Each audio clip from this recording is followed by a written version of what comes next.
Hello అండి, welcome to Mahalakshmi finance. ఈరోజు topic ఏంటంటే బ్యాంక్స్ అండ్ ఎన్బిఎఫ్సిస్ మధ్య తేడా ఏంటి, అసలు బ్యాంక్స్ అంటే ఏంటి, ఎన్బిఎఫ్సిస్ అంటే ఏంటి, వీటి గురించి తెలుసుకుందాం. సో చాలా మందికి బ్యాంక్స్ గురించి ఐడియా ఉంటుంది. మనం లోకల్గా అన్ని చోట్ల చూస్తుంటాం. బ్యాంక్స్ అంటే మా హెచ్డిఎఫ్సి బ్యాంక్, యాక్సిస్ బ్యాంక్, అలాగే ఎస్బీఐ బ్యాంక్, గవర్నమెంట్ బ్యాంక్స్లో యూనియన్ బ్యాంక్ ఇలాంటి వాటిని కూడా బ్యాంక్స్ అని పిలుస్తారు అనమాట. ఈ బ్యాంక్స్ ఏంటంటే జనరల్గా అన్ని ప్రొడక్ట్స్ చేస్తాయి, అంటే అన్ని సర్వీసెస్ చేస్తాయి. లైక్ బ్యాంక్ అకౌంట్స్ ఓపెన్ చేస్తాయి అండ్ దాంతోపాటు లాకర్ రూమ్స్ ప్రొవైడ్ చేస్తాయి, క్యాష్ విత్డ్రా అండ్ ట్రాన్స్ఫర్ కూడా ఉంటుంది, అండ్ క్యాష్ డిపాజిట్స్ ఉంటాయి, మన అమౌంట్ సేవ్ చేసుకోవచ్చు. ఇలా ఉండే ప్రతి దాన్ని బ్యాంక్ అంటారు. దీంతో పాటు లోన్ సర్వీస్ ఇస్తాయి అండ్ అదర్ సర్వీసెస్ కూడా చాలా ఇస్తాయి అనమాట. వీటిని బ్యాంక్స్ అంటారు. ఎన్బిఎఫ్సి అంటే ఏంటంటే non banking financial services.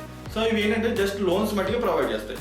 So అంటే వీటిలో మెయిన్గా చెప్పాలంటే ఈ మనీ డిపాజిట్ చేసుకోవడం అండ్ ఇంకా మనీ ట్రాన్స్ఫర్ చేసుకోవడం, సేవ్ చేసుకోవడం, అకౌంట్ ఓపెన్ చేయడం, లాకర్ రూమ్స్ ఇట్లాంటివి ఏమి ఉండవు. జస్ట్ వీళ్ళు ఏంటంటే లోన్స్ మట్టికి ఇవ్వడానికి ఆర్బీఐలో రిజిస్టర్ చేసుకుంటారు. జనరల్గా బ్యాంక్స్ అన్ని సర్వీసెస్ కోసం రిజిస్టర్ చేసుకుంటే ఎన్బిఎఫ్సీలు ఓన్లీ లోన్స్ ఇవ్వడం కోసమే రిజిస్టర్ చేసుకుంటాయి. సో ఇలాంటివన్నింటిని కూడా ఎన్బిఎఫ్సీ అని కాల్ చేస్తారు.